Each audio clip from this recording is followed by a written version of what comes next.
In Koine Corner number 197, we saw wisdom personified in Luke chapter 7, verse 35. Let's take a look at it. Yet wisdom, hey Sophia, our word of the week, hey Sophia, is justified by all her children. So Sophia, the word of the week, means wisdom as the appropriate application of knowledge. So wisdom is knowing how to act or knowing what to do in a particular situation. Someone once said that knowledge is knowing that a tomato is a fruit, and wisdom is knowing not to put tomatoes in the fruit salad. So it's knowing how to act in a particular situation. So first, an example, a rhetorical example of wisdom in the positive. When you look out your window and you see that it's raining and the weather forecast is calling for raining all day, it's wise to bring an umbrella when you leave the house, right? So let's take a look at a negative example of worldly wisdom or a lack of positive wisdom in the world. And this is in James chapter 3, verses 14 through 16. It's from the ESV with the Koine supplied. But if you have bitter jealousy and selfish ambition in your hearts, do not boast and be false to the truth. This is not the wisdom that comes down from above. And wisdom here, hey Sophia, our word of the week, but is earthly, unspiritual, demonic. For where jealousy and selfish ambition exist, there will be disorder and every vile practice. So a chain of bad attitudes and actions are the opposite of the wisdom that comes from above, of having that sense of the right thing to do, the right and righteous thing to do in a situation. Next up, let's take a look at godly wisdom. This is speaking of Stephen in Acts chapter 6, verses 8 through 10. And Stephen, full of grace and power, was doing great wonders and signs among the people. Then some of those who belonged to the synagogue of the freedmen, as it was called, and of the Cyrenians and of the Alexandrians, and of those from Cilicia and Asia, rose up and disputed with Stephen. But they could not withstand the wisdom, te Sophia, and the spirit with which he was speaking.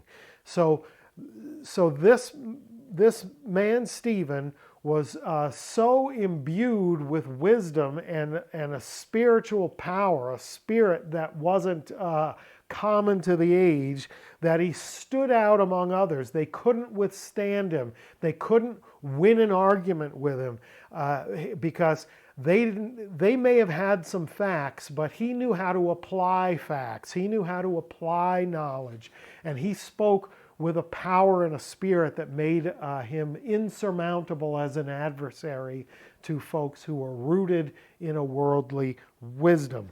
Let's go on and take a look at the wisdom of Christ, and then we'll jump right into the wisdom of God the Father.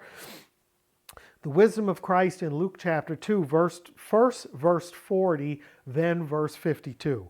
And the child grew and became strong, filled with wisdom, Sophia, and the favor of God was upon him. Then verse 52, and Jesus increased in wisdom, Sophia, and in stature and in favor with God and man.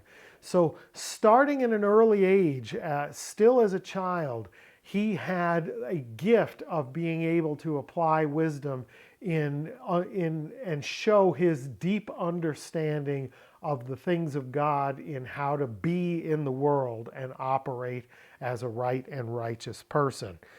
Moving on to Ephesians chapter 3, verses 8 through 10.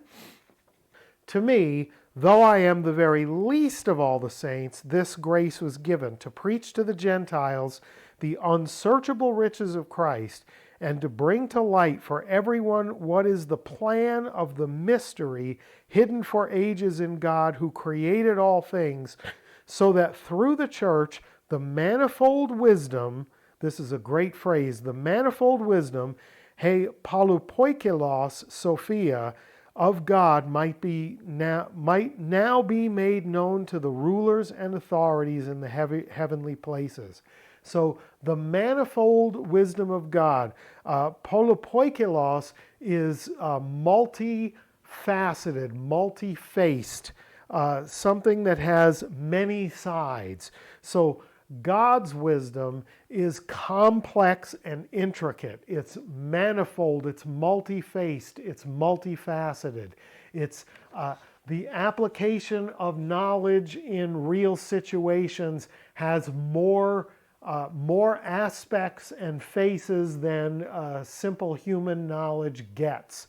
But that's the magnificence of the wisdom of God as it's hidden in the mystery of Christ coming into the world. There's so much going on that a simple recitation of facts is inadequate to capture what's really happening. It takes a godly application of wisdom, taking those facts and applying them to the circumstances to be able to get what's really going on. Sophia, wisdom, the application of knowledge in real situations for right and righteous outcomes. That's our word of the week. I hope it was good for you, and you know what to do if it was. Hit the little notification dinger, like, share, subscribe, tell a friend. Hit me up in the comments with some feedback. And until next time, Charis Kai Irene Humin, grace and peace to you.